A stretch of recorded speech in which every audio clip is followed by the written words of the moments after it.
Hello everyone and welcome to Moms Get Real, where real moms confess to being less than perfect. In fact, we get real with the goal of cracking the perfect mommy facade. And of course, I want to welcome to the show Rami Lasali. She's the founder of TrueMomConfessions.com and author of the book True Mom Confessions, Real Moms Get Real. Hey, how are you, Rami? I'm great, Juju. How are you? You're going a little guerrilla style today. You're Skyping in from Wesleyan University from your daughter's dorm room, which leads us to today's topic, back to school. How's it going, Rami? It's going pretty well. I must say, we made a few trips to Bed and Bath. We're off to IKEA. I've got my cleaning supplies.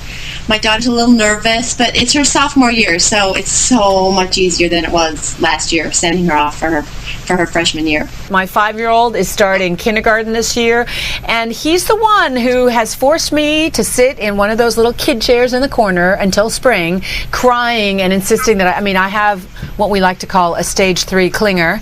Well, today is all about, is it the big shove or, a gently holding hands as they go off to school happily? I want to introduce our guest, Anonymous Mom, who's a regular feature on our show. Anonymous Mom, welcome. How you doing?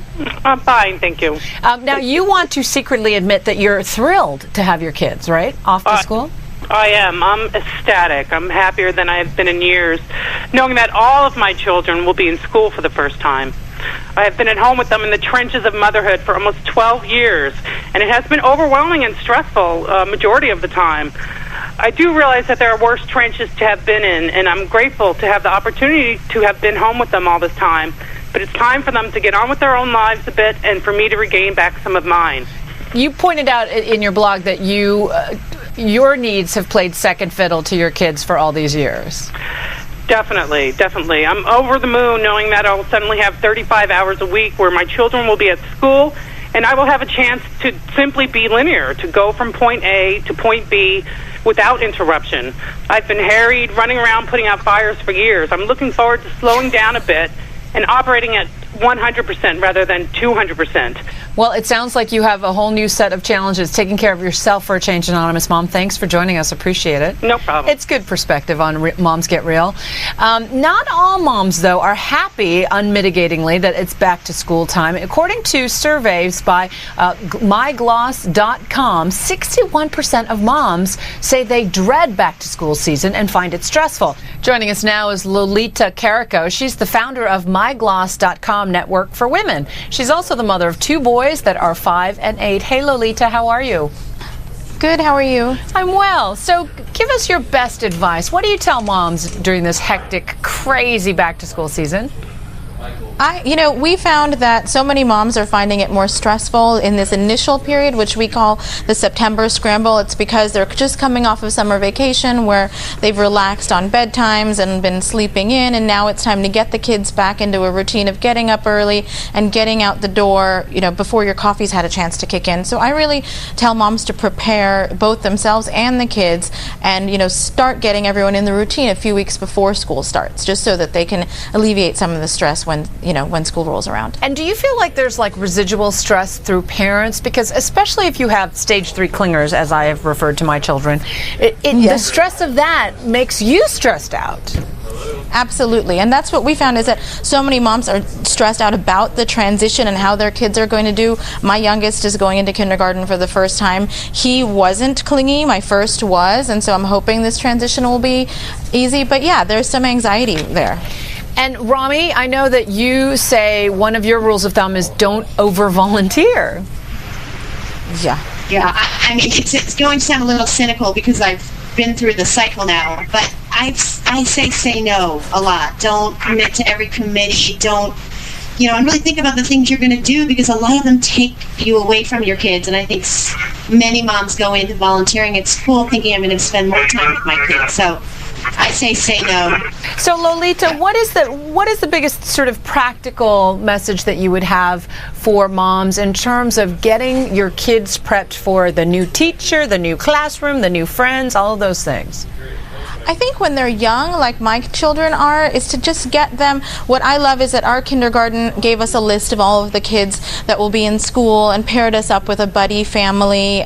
Another thing that's fantastic to take advantage of is that our school had a camp over the summer, so I transitioned my younger one in there for the last few weeks of summer so he could get used to the other kids. Some of the teachers were there, and then just the environment. But you know, if your schools don't offer that, just try to find opportunities to have them mingle with the other families, just so that they can get comfortable. That's great. We also have with us now from Washington, D.C., Mary McCarthy. She's a blogger and founder of PajamaSandCoffee.com. She's also the mother of 4 children, ages 3 to 15. Welcome, Mary.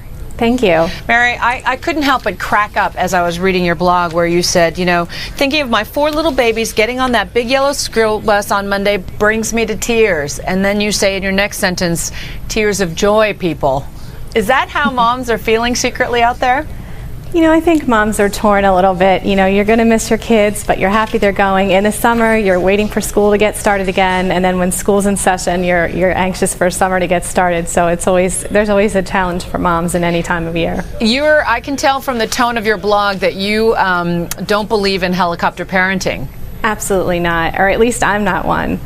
I'm sort of a cut the cord kind of mom. I think if you raise your kids with some independence, then hopefully when they go to school, they'll be able to, you know, go off on their own. I think one thing that's interesting is that the yellow school bus, the symbolism of the bus. The bus fortunately comes to my house, and so if they're going and getting on the bus, then they're the ones stepping away. Whereas if you take them to school and you leave, then you're kind of leaving them. So my kids over the years have, you know, the younger ones can't wait to get on the school bus like the older ones. And this year I have 4 in 4 different schools, from high school to preschool. So. Right. Although, Miss Tough Girl, you did admit in preschool that you were sad because your daughter didn't seem to need you at all when she walked into that preschool class. Yes, right? You can't win as a mom. As you know, we sort of do the best we can. But on her first day of preschool, I stood in the hallway and cried, not because she did look back, but because she didn't, and I was proud of her. But you know, when it's your first one going off, and just like other moms at that different transitions, you know, of course you're always going to miss your child. And here's a good rule of thumb: you say you let the teachers do their jobs. I trust them. I don't do my own dentistry or auto repair either.